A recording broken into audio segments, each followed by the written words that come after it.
नमस्कार साथियों, अभी हम देखने वाले हैं एडुटेरिया के महत्वपूर्ण करंट अफेयर्स को। अभी दोस्तों मैं बता दूं कि जो एडुटेरिया करंट अफेयर्स हमारे सभी विद्यार्थियों की ट्रेन में चलती है, तो एक यह विश्वसनीय बुक माना जाता है। तो मैं प्रतिदिन इस सीरीज के माध्यम से आपके बीच ला रहा हूँ एडुटेरिया करंट अफेयर्स वार्षिक का अंक। ये हमारा वार्षिकी 2025 का है। आप देखिएगा एग्जाम के दृष्टिकोण से तो 2025 भी बहुत बेहद महत्वपूर्ण भूमिका निभा रही है। तो अभी हम देखने वाले हैं प्रैक्टिस सेट फर्स्ट। कौन सा देखने वाले? Practice set first. तो चलिए महत्वपूर्ण सवालों से शुरुआत करते हुए हैं। आप सबसे आग्रह है कि आप वीडियो तक पूरी तरह से जरूर बने रहे, क्योंकि एक थोड़ा आप 15 से 20 मिनट समय देते हैं तो आपका एक सेट रिवीजन हो जाएगा, तो आपका समय जायज रहेगा। तो चलिए शुरुआत करते हैं। किनकी 300वीं जयंती पर प्रधानमंत्री नरेंद्र मोदी द्वारा 300 रुपये का स्मारक सिक्का और डाक टिकट जारी किया गया था। तो आप देख सकते हैं कि इस सवाल का आंसर है देवी अहिल्याबाई होलकर, यानी कि देवी अहिल्याबाई होलकर के जयंती पर 300वीं जयंती पर प्रधानमंत्री नरेंद्र मोदी के द्वारा 300 रुपये का स्मारक सिक्का जो है जारी किया गया था। चलिए अगला सवाल देखते हैं। अगला हमारा सवाल क्या कह रहा है कि जो मई 2025 में उल्लास नव भारत साक्षरता कार्यक्रम के तहत किस राज्य ने खुद को पूर्ण साक्षर राज्य घोषित किया? यानी कि ये जो उल्लास नव भारत साक्षरता कार्यक्रम के तहत गोवा जो है अपने आप को पूर्ण साक्षर राज्य घोषित किया था। तो आप ध्यान रखिएगा, जब पूछा जाए कि मई 2025 में उल्लास नव भारत, आप ध्यान रख सकते हैं नव में व शामिल है और गोवा में भी व शामिल है। तो इससे आप कुल ध्यान रख सकते हैं कि जो जब पढ़ते हैं। अगला हमारा सवाल क्या है कि जो भारतीय भाषाओं के लिए भारत का पहला स्वदेशी रूप से विकसित AI आधारित multi modal large language model का क्या नाम है? क्या सवाल है? भारतीय भाषाओं के लिए क्या सवाल कह रहा है? भारतीय भाषाओं के लिए भारत का पहला स्वदेशी रूप से विकसित AI आधारित multi modal large language model का क्या नाम है? तो भारत जैन। क्या नाम है? भारत जैन। आप ध्यान रखिएगा, भारत जैन है, ना कि जन, भारत जैन, यानी कि भारतीय भाषाओं के लिए भारत का पहला स्वदेशी रूप से AI, आप इससे भी ध्यान रखिएगा, AI जैन। क्या AI कौन सा है? भारत जैन। चलिए अगले सवाल की देखते हैं। अगला हमारा सवाल क्या कह रहा है? केंद्र सरकार ने जम्मू कश्मीर के किस वन्यजीव अभयारण्य को इको सेंसिटिव जोन के रूप में घोषित किया है? तो कहाँ के ये वन्यजीव अभयारण्य के बारे में चर्चा हो रही है? तो जम्मू कश्मीर के। तो कौन सा? त्राल वन्यजीव अभयारण्य। राइट आंसर क्या हो जाएगा? Option number B. तो आप ध्यान रखें कि इको सेंसिटिव जोन जो है इसको केंद्र सरकार ने कौन सा, यानी कि जो क्या घोषित किया है? इको सेंसिटिव जोन, त्राल वन्यजीव अभयारण्य। और त्राल वन्यजीव अभयारण्य कहाँ है? जम्मू कश्मीर में। आप इसके लिए एक शब्द ध्यान रख सकते हैं, त्राल जाल करके भी आप ध्यान रख सकते हैं। तो त्राल जाल कहने से आपको जम्मू कश्मीर ध्यान रख सकते हैं, ठीक है, या जल भी बोल सकते हैं, ठीक है। जौ से जम्मू और लौ से त्राल इसमें शामिल है। इस तरह से कुछ छोटा सा कुलू दीजिएगा। कुलू देने मतलब कि अगर आप 1 से 2 मिनट किसी एक प्रश्न पर डालते हैं कोई तरह से कुलू लाकर, तो आप ध्यान रख पाइएगा। तो इको सेंसिटिव जोन के रूप में किस वन्यजीव को घोषित किया गया है? तो त्राल वन्यजीव अभयारण्य को। चलिए अगला सवाल देखते हैं। अगला हमारा सवाल क्या आ गया? अगला सवाल है भारत सरकार ने जनगणना 2027 की घोषणा की, ठीक है, जिसमें जातिगत गणना भी, क्या कह रहा है सवाल हमारा क्या है? भारत सरकार ने जनगणना 2027 की घोषणा की है जिसमें जातिगत गणना भी शामिल होगी, या कितने चरणों में आयोजित की जाएगी? तो हम सभी जानते हैं कि जो इस बार जो जनगणना हो रही है वो 2 चरणों में आयोजित हुई है। चलिए अगला हमारा सवाल है, भारतीय रिजर्व बैंक ने 2025-26 के लिए कितने प्रतिशत GDP वृद्धि का अनुमान रखा है? तो 6.5। कितना परसेंट? 6.5%। यानी कि इस बार जो है भारतीय रिजर्व बैंक कहने मतलब RBI जो है अपनी GDP कितना निर्धारित किया है? वृद्धि का अनुमान लगाया 6.5%। तो ध्यान रखिए RBI द्वारा जो GDP वृद्धि कितना दर रखा गया? 6.5% का। चलिए अगले सवाल की ओर बढ़ते हैं। अगला हमारा सवाल क्या कह रहा है कि जो अगला सवाल क्या है? भारत के पहले मानव युक्त गहरे समुद्र मिशन से संबंधित निम्नलिखित कथनों पर विचार करें। आप ये देखिए बहुत सुंदर सवाल है, कह रहा है मानव युक्त गहरे समुद्र मिशन, कहने मतलब कि मानव रहेगा और गहरे समुद्र मिशन का कोई युक्त मतलब मानव के साथ। तो चलिए क्या कथन कह रहा है? भारत 2026 तक अपना पहला मानव गहरे समुद्र अन्वेषण मिशन समुद्रयान लॉन्च करेगा। दोस्तों यदि आप पढ़े होंगे तो आपको पता होगा कि भारत जो है एक मिशन रखी है कि जो भारत 2026 तक अपना पहला मानव गहरे समुद्र अन्वेषण मिशन समुद्रयान लॉन्च करेगा। तो ये बात तो बिल्कुल सही है। दूसरा, इस मिशन का उद्देश्य स्वदेशी रूप से विकसित पनडुब्बी मत्स्य 6000 का प्रयोग करके 8000 मीटर की गहराई पर समुद्र, ये नहीं है, ठीक है। चलिए अगला सवाल देखते हैं। अगला क्या कह रहा है? समुद्रयान पृथ्वी विज्ञान मंत्रालय के नेतृत्व में डीप ओशन मिशन यानी DOM का एक प्रमुख घटक है। तो ये भी क्या है? सही है। यानी कि मेरा कौन सा कथन सही हो गया? 1 और 2 दोनों सही है, यानी सॉरी 1 और 3। तो इसलिए इस प्रश्न का राइट आंसर क्या हो जाएगा? 1 और 3। कथन 1 और 3 क्या कथन था कि भारत जो है 2026 तक पहला मानव गहरे समुद्र अन्वेषण मिशन समुद्रयान लॉन्च करेगा। और यह जो समुद्रयान है पृथ्वी विज्ञान मंत्रालय के नेतृत्व में चल रही है। और किस मिशन के तहत? तो DOM का मतलब डीप ओशन मिशन, ठीक है, डीप ओशन मिशन। चलिए अगले सवाल की ओर देखते हैं।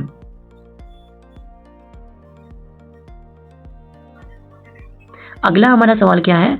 अगला है इंडिया जस्टिस रिपोर्ट 2025 से संबंधित निम्नलिखित कथनों पर विचार करें। तो दोस्तों इसमें जो भी रिपोर्ट दिया गया ये गलत है। अगर आपको सीधे इस तरह से सवाल आ जाती है कि जो रिपोर्ट, तो ये हम कौन सा कथन इनमें से मतलब कि कोई नहीं सही है क्या? चलिए इसलिए इस सवाल को नहीं पढ़े ताकि आपको कंफ्यूजन ना हो। चलिए अगला हम देखते हैं 9 नंबर सवाल। तो 9 नंबर हमारा सवाल क्या कह रहा है कि असम और मेघालय सरकारों ने ब्रह्मपुत्र की किस सहायक नदी पर संयुक्त रूप से 55 मेगावाट की जल विद्युत सिंचाई परियोजना शुरू करने की सहमति जताई है। तो आप ये ध्यान रखें कि ब्रह्मपुत्र, ये जो ब्रह्मपुत्र की कुल्सी नदी है जो सहायक नदी है, कौन सी नदी? कुल्सी। तो आप ध्यान रखें ब्रह्मपुत्र पूछे जो किसका सहायक नदी है? तो कुल्सी नदी का। और ये कहाँ है? असम और मेघालय के बीच। तो इस पर संयुक्त रूप से 55 मेगावाट जल विद्युत सिंचाई परियोजना शुरू करने। तो कौन सी नदी ये है ब्रह्मपुत्र की किस सहायक नदी पर? तो कुल्सी नदी पर।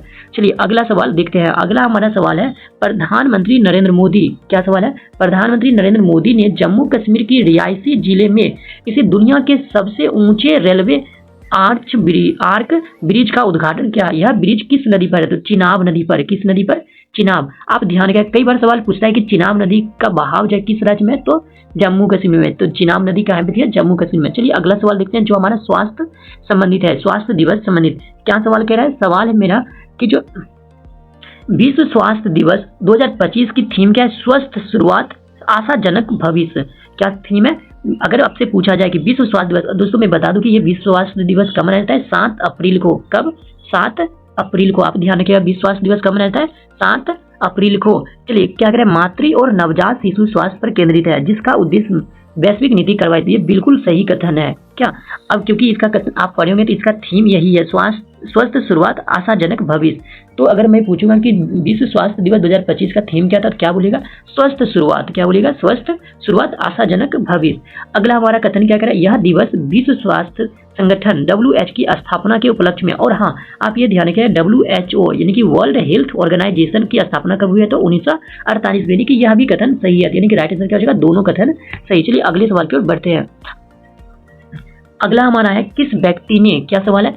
किस व्यक्ति ने गुजरात के मोढेरा में लगातार 20,000 बार सूर्य नमस्कार करके विश्व रिकॉर्ड बनाया है? ये कितना सुंदर सा सवाल है। यानी कि गुजरात के मोढेरा में लगातार 20,000 बार सूर्य नमस्कार करके विश्व रिकॉर्ड बनाया है। तो कौन? संदीप आर्य। आराम से आप लोग याद रख सकते हैं। ये गुजरात के मोढेरा में भले, लेकिन ये कहाँ के हैं? हरियाणा के। अब कैसे देखिए सूर्य नमस्कार क्या है? 100 से सूर्य हो रहा है, 100 से संदीप हो रहा है। और जिस तरह से यौ पे रेप इसमें भी है और यौ पे रेप इसमें भी है। अब कुछ ना कुछ थोड़ा बहुत क्लू रखिएगा तो बेहतर आप याद कर पाइएगा। तो क्या आंसर हो जाएगा? संदीप आर्य। क्या हो जाएगा? संदीप आर्य। तो सूर्य नमस्कार करके विश्व रिकॉर्ड बनाने का रिकॉर्ड किसका आया है? संदीप आर्य का। चलिए अगला सवाल हम देखते हैं। अगला हमारा सवाल क्या है कि जो किस बैंक ने भारत के शहरी बुनियादी ढांचे को उन्नत करने के लिए 10 अरब डॉलर तक निवेश करने की घोषणा की है? तो ये कौन सा? एशियाई विकास बैंक, जिसको आप ADB भी बोलते हैं। ADB यानी एशियन डेवलपमेंट बैंक, जो है भारत के शहरी बुनियादी ढांचे को उन्नत करने के लिए 10 अरब डॉलर तक निवेश करने की घोषणा की है। चलिए अगला सवाल देखते हैं। अगला हमारा क्या सवाल है? सवाल है किस राज्य की 2 आर्द्रभूमि खीचन और मैनार को आधिकारिक तौर पर रामसर स्थल घोषित किया गया है? तो कौन सा वो राज्य है? तो राजस्थान। आप ध्यान रखिएगा अगर पूछा जाए यानी कि राजस्थान के किन 2 जगहों को आर्द्रभूमि घोषित किया गया है यानी रामसर स्थल घोषित किया गया, तो खीचन और मैनार। खीचन और मैनार। आप इस तरह ध्यान रखिए, जिसे देखिए चौ जो राजस्थान में आ रहा है, मैनार में भी रो है, ठीक है। इस तरह से थोड़ा बहुत क्लू अगर टाइम दीजिएगा तो जरूर ये याद रहेगा। तो खीचन और मैनार किस राज्य में स्थित है? तो राजस्थान में। और इन्हें क्या घोषित किया गया? आर्द्रभूमि। क्या घोषित किया गया? आर्द्रभूमि यानी रामसर स्थल के रूप में। चलिए अगला हमारा सवाल है भारत का कौन सा शहर सबसे अधिक तेंदुओं की संख्या वाला महानगर तथा भारत की तेंदुआ राजधानी बन गई? कितना सुंदर सा पॉइंट है। अगर आपसे पूछा जाए कि भारत की तेंदुआ राजधानी वाला शहर किसको कहा जाता है? तो बेंगलुरु। किसको? बेंगलुरु। यानी कि सबसे अधिक तेंदुआ की संख्या कहाँ पाया गया है? तो बेंगलुरु में। और जिस वजह से भारत की तेंदुआ राजधानी भी इसे कहा जाता है। तो आप ध्यान रखें भारत की तेंदुआ राजधानी किसको कहते हैं? बेंगलुरु को, ठीक है। चलिए अगले सवाल की ओर बढ़ते हैं। अगला हमारा सवाल है दुनिया की पहली बार, क्या लिखा हुआ है? सवाल क्या है? दुनिया की पहली बार, ठीक है, इतिहास में पहली बार दुनिया की पहली एकीकृत पक्षी सूची आधिकारिक रूप से जारी की गई किसके द्वारा? AVI लिस्ट आप अच्छे से ध्यान रखिएगा, एवी लिस्ट, ठीक है, एवी लिस्ट, और मुझे लगता है याद भी रह सकता है, एवी लिस्ट, पक्षी के लिए एवी लिस्ट। चलिए अगला हम सवाल देखते हैं। अगला हमारा सवाल है, विश्व बैंक द्वारा जारी एक रिपोर्ट के अनुसार भारत में वर्ष 2011-12 में गरीबी दर 27.1% से घटकर कितनी हो गई है? तो आप ध्यान रखिएगा कि जो ये जो घट गया, अब कितना हो गया, 5.3%। कितना हो गया, 5.3%, यानी कि गरीबी जो दर 2011-12 में देखा गया था 27.1% है, वो अब घट के 5.3% हो गया है। चलिए अगले सवाल की ओर देखते हैं। ये किस बैंक द्वारा? विश्व बैंक के द्वारा जारी किया गया था। अगला हमारा सवाल है, भारतीय रिजर्व बैंक ने एनबीएफसी लाइसेंस प्राप्त करने वाली कौन सी कंपनी पहली भारतीय ई कॉमर्स कंपनी बन गई है? तो क्या आंसर हो जाएगा? फ्लिपकार्ट। आप ध्यान रखिए, अगर कभी पूछा जाए फ्लिपकार्ट किस प्रकार की कंपनी है, तो E commerce company. E commerce, E मतलब होता है इलेक्ट्रॉनिक। आप सभी जानते हैं कि हम सभी मोबाइल के माध्यम से फ्लिपकार्ट पर से सामान खरीदते हैं, तो इसलिए ये ई आ गया, ई कॉमर्स कंपनी, यानी कि कॉमर्स मतलब व्यवसाय से जुड़ा हो गया। तो भारतीय रिजर्व बैंक से एनबीएफसी लाइसेंस प्राप्त करने वाली कौन सी कंपनी बनी है? तो भारत की पहली कंपनी बनी है फ्लिपकार्ट। चलिए अगला सवाल देखते हैं। अगला हमारा सवाल है, किस राज्य सरकार ने पहली कक्षा से, देखो कितना सुंदर है, मतलब कि जिस तरह से हम पहली कक्षा के विद्यार्थियों के लिए बुनियादी सैन्य प्रशिक्षण मतलब आर्मी एक तरह से ट्रेनिंग शुरू करने की घोषणा की। कौन सी राज्य? महाराष्ट्र। कौन? महाराष्ट्र। यानी आप ध्यान रखें कि जो महाराष्ट्र जो है, महाराष्ट्र राज्य सरकार अपने विद्यालय में पहली कक्षा से विद्यार्थियों के लिए बुनियादी सैन्य परीक्षण यानी आर्मी ट्रेनिंग देना शुरू किया है। कौन सी राज्य सरकार? महाराष्ट्र। अगला हमारा सवाल है, भारत ने ईरान में फंसे, कहाँ फंसे? ईरान में फंसे भारतीय छात्रों को वापस लाने के उद्देश्य से किस ऑपरेशन की शुरुआत किया था? तो आप ध्यान रखें कि ईरान में जो भी बच्चे फंसे थे, भारतीय छात्र फंसे थे, उसके लाने के लिए ऑपरेशन सिंधु लाया था। यानी कि भारत जो है ईरान में फंसे, तो ईरान में फंसे भारतीय छात्रों को वापस लाने के लिए कौन सा ऑपरेशन शुरू किया था? तो ऑपरेशन सिंधु। आप कैसे ध्यान रखोगे? आप देखो कहीं ना कहीं ईरान एक तरह से बोल सकते हैं, इसमें भी देखो हर्षी की मात्रा इंक्लूड है, इससे आप ध्यान रख सकते हो। Iran Sindhu, Iran Sindhu, Iran Sindhu, इस तरह से एक दो बार रिपीट करोगे तो आपको ध्यान जरूर रहेगा। तो राइट आंसर क्या आ जाएगा? Option number B. चलो अगला सवाल देखते हैं। अगला हमारा सवाल क्या कह रहा है, किस राज्य ने, क्या सवाल है, किस राज्य ने प्रसिद्ध भारतीय मादक पेय फेनी को भौगोलिक संकेतक जीआई टैग दिया गया है? तो गोवा। मादक पेय कौन सा? फेनी, और क्या उसको जीआई टैग मिला है। मादक पेय मतलब कि ये पीने योग्य कोई पदार्थ है क्या? पेय मतलब तो होता है ना पीने योग्य पदार्थ, और मादक मुझे लगता है कहीं कहीं ये नशा संबंधित पदार्थ होगा क्या, या हो सकता है, चलो मुझे इतना नहीं ध्यान, लेकिन फेनी के बारे में पूछा जाए, फेनी जो किस राज्य को भौगोलिक रूप से जीआई टैग मिला है? ये जीआई टैग का मतलब ही होता है क्या चीज? देखो जीआई जियोग्राफिकल, ठीक है, जियोग्राफिकल, और संकेतक इंग्लिश होता है इंडेक्स, तो इसलिए इसका नाम पड़ता है भौगोलिक संकेतक जीआई टैग, ठीक है, जियोग्राफिकल इंडेक्स। इस तरह से ध्यान रखिएगा। तो फेनी जो है एक पेय पदार्थ है, किस राज्य का? गोवा का, और उसको जीआई टैग मिला है। चलिए अगला सवाल देखते हैं। भारत के राष्ट्रपति द्रौपदी मुर्मू की एडीसी नियुक्त होने वाली पहली भारतीय नौसेना अधिकारी कौन बनी है? तो lieutenant commander SSB Solanki, lieutenant commander SSB Solanki, यानी राइट आंसर क्या हो जाएगा हमारा? Option number B. चलो अगले सवाल की ओर बढ़ते हैं। अगला हमारा सवाल है, किस राज्य सरकार ने औद्योगिक विकास को बढ़ावा देने के लिए उद्योग क्रांति शुरू किया है? देखो कितना सुंदर सवाल है। यानी उद्योग क्रांति शुरू करने वाला राज्य कौन सा? क्या? पंजाब। यानी औद्योगिक इंडस्ट्रियल डेवलपमेंट को बढ़ावा देने के लिए पंजाब जो है उद्योग क्रांति लाया है, ठीक है। चलो अगला सवाल देखते हैं।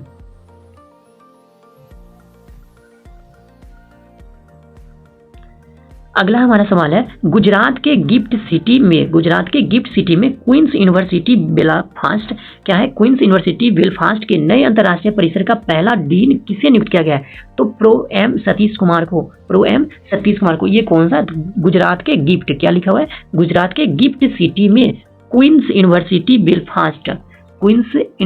बेलफास्ट में जो है किन्हें जो है डीन नियुक्त किया गया है? तो प्रोफेसर एम सतीश कुमार को। चलो अगला सवाल देखते हैं। अगला हमारा सवाल है, बिहार सरकार ने, क्या सवाल है? ये हम सब भी जानते भी हैं, पेंशन रिलेटेड है। बिहार सरकार ने वरिष्ठ नागरिकों, विधवाओं और दिव्यांगों की पेंशन 400 रुपये से, आप ये भी ध्यान रखिए कितने रुपये से बढ़ा है, तो 400 रुपये से बढ़ाकर कितने रुपये प्रतिमाह करने की घोषणा की गई? तो 1100 रुपये। कितने रुपये?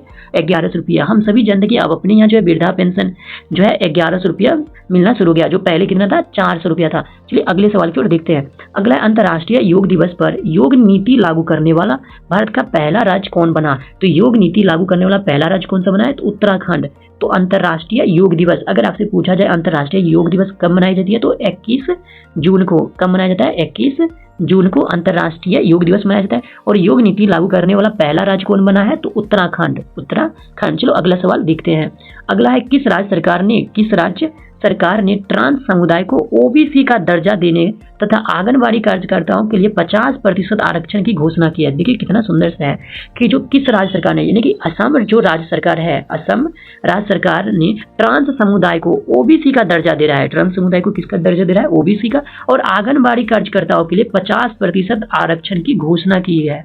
ठीक, तो किसको? ट्रांस समुदाय को, यानी कि ट्रांस समुदाय के लिए जो है असम राज्य जो है 50% आंगनबाड़ी कार्यकर्ताओं के लिए आरक्षण की घोषणा की है। अगला हमारा सवाल है, हाल ही में जारी एक रिपोर्ट के अनुसार कौन सा देश 2024 में जापान को पीछे छोड़कर दुनिया का सबसे बड़ा ऋणदाता देश बन गया है? तो कौन सा? जर्मनी।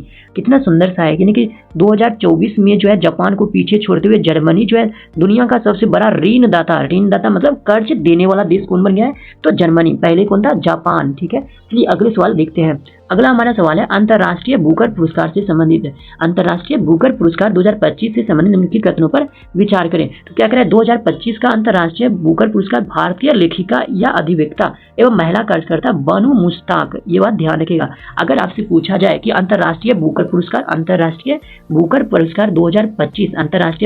2025 जो है किन्हें मिला है? तो बानू मुश्ताक को। ये कौन है? भारतीय लेखिका अधिवक्ता मतलब वकील एवं महिला कार्यकर्ता है, और को अपनी कहानी संग्रह, कौन सा कहानी है? Heart lamp. क्या कहानी का नाम है? हार्ट लैम्प के लिए दिया गया है। और यही मेरा कथन क्या है? सही भी है क्या? तो कह रहा है कौन सा कथन सत्य है उसकी चुनाव करिए। तो कौन सी कथन सही है? केवल फर्स्ट का ध्यान रखिएगा। तो आपके लिए सवाल क्या है था? सवाल आपको ध्यान रखने के अंतर्राष्ट्रीय बुकर पुरस्कार 2025 अंतर्राष्ट्रीय बुकर पुरस्कार 2025 किन्हें मिला है? बानू मुश्ताक को। कैसे ध्यान रखिएगा? आप देखिए बॉस से बुकर हो रहा है क्या? बॉस से बुकर और बानू, ठीक है, इसे आप ध्यान रख सकते हैं, बॉस बुकर और बॉस बानू मुश्ताक। ठीक है, और 2025 पुरस्कार और किस कारण के लिए? Heart lamp. कौन सा? हार्ट लैम्प के लिए दिया गया है। चलिए अगले सवाल पर बढ़ते हैं। अगला हमारा सवाल क्या है? यूनेस्को ने किस भारतीय शहर को क्रिएटिव सिटी का गैस्ट्रोनोमी नामांकित किया है? तो यूनेस्को ने किस भारतीय शहर को क्रिएटिव सिटी का गैस्ट्रोनोमी में नामांकित किया है? तो कौन सा सिटी है वो? लखनऊ। यानी लखनऊ जो है यूनेस्को ने क्रिएटिव सिटी का गैस्ट्रोनोमी घोषित किया है। चलिए अगला हमारा कौन सा सवाल है? कौन सी कंपनी माइक्रोसॉफ्ट को पीछे छोड़कर दुनिया की सबसे मूल्यवान कंपनी बन गया है? तो एनवीडिया। क्या है? एनवीडिया। आप ध्यान रखिएगा, एनवीडिया एक ऐसी कंपनी आई है, सबसे मूल्यवान कंपनी बन गई है जो माइक्रोसॉफ्ट से भी आगे निकल गई है। कौन सा? एनवीडिया। आप ध्यान रखिएगा। चलिए अगले सेशन में मिलते हैं 32 से लेकर 50 प्रश्नों के साथ। अगर दोस्तों आपको यह हमारा सेशन कैसा रहा, एक फीडबैक दीजिएगा तो मैं जरूर इस पर अच्छे से मेहनत करूंगा। तो एक प्यारा सा कमेंट जरूर दें और अपनी तैयारी को मजबूत करने के लिए डेली हमारे चैनल सिखा दूं पर किसी भी समय आकर आप विजिट कर सकते हैं। इसके लिए आप हमारे चैनल को सब्सक्राइब जरूर कर लें। चलिए धन्यवाद, मिलते हैं जल्द ही।